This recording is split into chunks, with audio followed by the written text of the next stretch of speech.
ओम शांति। ज्ञान सरिता सार है। हर आत्मा का ध्यान स्वयं तरफ न खिंचवाकर बाबा तरफ खिंचवाना, यही शुभ भावना है। हमारा टीचर कहता है, जो मैं समझा रहा हूँ, जैसे मैं समझा रहा हूँ, ज्यों का त्यों तुम्हारी बुद्धि में बैठ जाए। क्योंकि थोड़ा भी कोई बात मिस होगी तो अभूल नहीं बनेंगे। भूल क्यों होती है? क्योंकि सोल कॉन्शियस नहीं होते या ड्रामा पर खड़े नहीं होते हैं। अगर आत्मा का पूरा ज्ञान बुद्धि में है तो दुख व अफसोस की कोई बात ही नहीं है। कईयों को दुख नहीं होता है, लेकिन थोड़ा अफसोस होता है। दुख, शोक, अफसोस तीनों में फ़र्क है। दुख के लिए कहते न दुख दो न दुख लो, लेकिन ऐसे नहीं थोड़ा अफसोस भी न करो। शोक होता वह भी अच्छा नहीं लगता। यदि आत्मा का ज्ञान अच्छी तरह से ज्यों का त्यों बुद्धि में बैठा है तो इन बातों से छूट जाते हैं। यह सोल कॉन्शियस स्थिति दुख अफसोस होने नहीं देती। आजकल के अनुसार हम सब बाबा के पुरुषार्थी बच्चों को यह कहना भी नहीं चाहिए कुछ माया आई या माया की कुछ छाया पड़ी। नहीं, वह दिन पूरे हो गए जो माया भी हमें थोड़ा अलबेला सुस्त देख करके मर्यादा पालन करने में ढीला देखकर चांस लेती थी। माया को भी चांस हम खुद ही देते हैं, ऐसे नहीं आ सकती। उसको हिम्मत तब होती है जब हम कुछ गफलत करते हैं। उसको भी देखा नहीं जाता है या ईश्वर का बनकर करते क्या हैं। जब हम अलबेले होते हैं, मर्यादाओं में ढीले होते हैं या सुस्ती वार करती है तो माया को चांस मिल जाता है।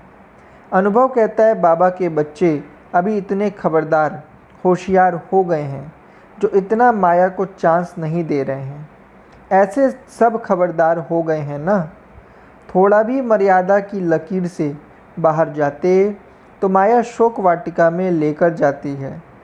जरा भी बुद्धि चलायमान हुई, कोई बात छोटी सी होती है तो कहेंगे मैं इसके नाम रूप में नहीं फंसी हूँ, मेरा इसके नाम रूप में ध्यान नहीं है। लेकिन मुझे सेवा में इससे बहुत मदद मिली है। सेवा में, पुरुषार्थ में इसने समय पर मदद दी है तो उसका शुक्रिया तो मानेंगे। यह आत्मा बहुत अच्छी है। कहते हैं मैं पक्का कहती हूँ, मेरा नाम रूप में ध्यान नहीं है, लेकिन हमें बहुत मदद दी है। अगर उसने मदद न दी होती तो शायद मैं ज्ञान छोड़कर चली भी जाती। मेरी जो परिस्थिति थी उसे यही समझ सके, दूसरे तो समझ भी नहीं सके। उनको ही मेरे लिए रिगार्ड है, प्यार है, इसलिए मेरे मन में भी उनके लिए रिगार्ड है। इसको क्या कहा जाए? अभी यह जो डायलॉग चलता है इसके लिए महीन बुद्धि चाहिए। हमारी कमाई का आधार है देही अभिमानी स्थिति। एक मैं शब्द से ही ऊपर चढ़ते, उसी मैं शब्द से ही नीचे आते। शब्द मैं है, परंतु उसी घड़ी महसूस होता है कि यह मैं ऊपर ले जाता है या नीचे ले आ रहा है। कहते हैं मुझे जहाँ से मदद मिली उसका शुक्रिया माने तो क्या हर्जा है। लेकिन समय पर मदद मिली तो भी अंदर से बाप की महिमा निकली, दिल से बाबा की महिमा निकले। बाबा ने बहुत स्पष्ट मनुष्य आत्मा की महिमा, श्री कृष्ण की महिमा और परमात्मा की महिमा समझाई है। पहले हम श्री कृष्ण की महिमा कितनी करते थे, अभी जानते हैं कि उनको भी ऐसा बनाने वाला कौन है। तो यदि किसी ने किसी समय थोड़ा बहुत सहयोग दिया तो जो सेवा करता है उसे बाबा रिटर्न देता ही है। भक्ति में भी कोई हॉस्पिटल खोलता है तो रिटर्न बाबा देता है। अभी भी देख रहे हैं, जो आत्मा जो सेवा करती उसे भगवान देता है। बीच में मैं अगर देना चाहती हूँ तो भगवान से वंचित करती हूँ, यह पाप करती हूँ। मैं कुछ रिटर्न देती हूँ तो उसको आता यह कुछ मेरे लिए करता है। यह हिसाब किताब जोड़ रहे हैं। मैं दूँ फिर वह दे, मुझे तो चुकतू करना है ना। अपनी ऐसी नेचर होनी चाहिए जो कोई कांटा भी निकाले तो फ़ौरन थैंक्स निकले। ऐसे नहीं कोई कितना भी करे हम थैंक्स भी न दें। यह सभ्यता नहीं, लेकिन उनके ही गुण गाती रहूं यह नहीं। गुण क्यों गाऊं? उसे भाग्य बनाने का चांस मिला, रिटर्न में उसे खुशी आई। मैं सदा खुश रहने वाली नहीं तो मैं उसे खुशी कैसे दूंगी? बाबा सभी बच्चों को प्रत्यक्ष फल खुशी देता है। मैं शुभ चिंतक हूँ तो बाबा को देने दूँ। बाबा जो देगा मैं नहीं दे सकती। हर आत्मा का ध्यान बाबा में हो, यही हमारी सेवा है। सिकी लदा लाडला बच्चा बनकर पूरा वर्षा ले। मेरा लाडला नहीं, हमारी भावना अनासक्त हो, अपनी कोई आसक्ति न हो। यह हमारी युद्ध बड़ी सूक्ष्म होती जा रही है। भगवान के साथ हमारा संवाद सूक्ष्म होता जाता है। सेकंड में बाबा सामने आता तो टच हो जाता।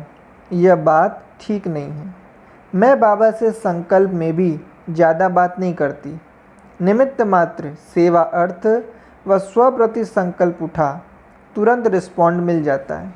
हम मन में ज़्यादा ख्याल क्यों चलाएं? हम भी वरदानी हैं।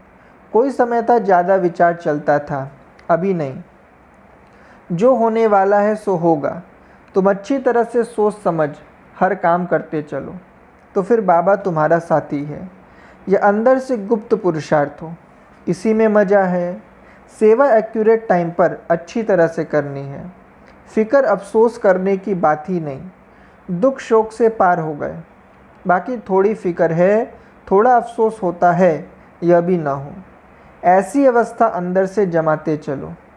एकरस अवस्था होगी तो बाबा के साथ का अनुभव होगा। सार, स्वधर्म में स्थित होने के लिए मन से शांत और जुबान से भी चुप रहो। बाबा आया है हम बच्चों की सब मुरादें पूरी करने, परंतु मुराद पूरी तब होती है जब दिल साफ़ हो। साफ दिल से मुराद हासिल हो जाती है। मुराद अच्छी उन्नति वाली हो, जिसमें औरों का भी भला समाया हुआ हो, तो अवश्य पूरी होती है, परंतु कंडीशन है दिल साफ हो। बाबा कहते हैं बच्चे स्वधर्म में टिको। स्वधर्म में टिकने के लिए मुख्य बात है मन से शांत और जुबान से भी चुप रहो। जितना चुप रहेंगे उतना मन की एकाग्रता सहज, अच्छी और स्थिर हो सकती है। बहुत तो क्या, बिना काम के एक्स्ट्रा बोल भी मन की एकाग्रता में विघ्न डालते हैं, जो बुद्धि को स्थिर शांत नहीं होने देते। हम स्वधर्म में ऐसे स्थित रहें जो कछुए मिसल कर्मेंद्रियों को काम में लाएं, फिर समेट लें। ख्याल रहे मैं आत्मा इनसे करा रही हूँ। हमारा धर्म ही कहता है स्थापना का कार्य चल रहा है। सत्य धर्म की स्थापना में मैं बाबा की मददगार हूँ। मेरा मन वचन कर्म धर्म की स्थापना के कार्य में है। धर्म की पालना से हम किसी भी हालत में नीचे न आए।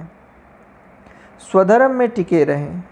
नेचुरल अडोल स्थिति ऐसी बनी रहे जो उस समय स्थिति अडोल बनाने में मेहनत नहीं करनी पड़े।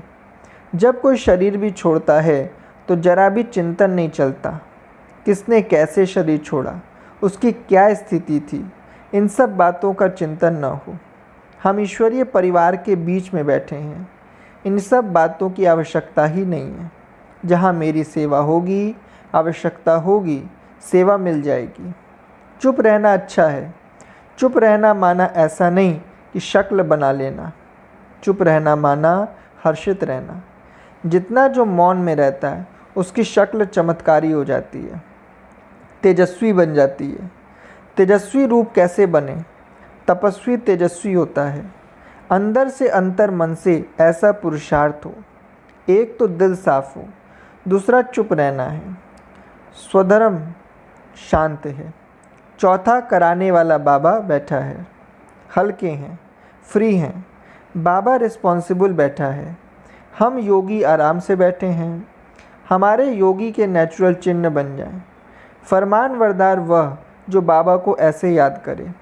हम बाबा की नज़रों में फरमान बरदार की क्वालिटी में आ जाएं। बाबा दिल से बुलाए कि ये मेरा फरमान बरदार बच्चा है। अच्छा, ओम शांति।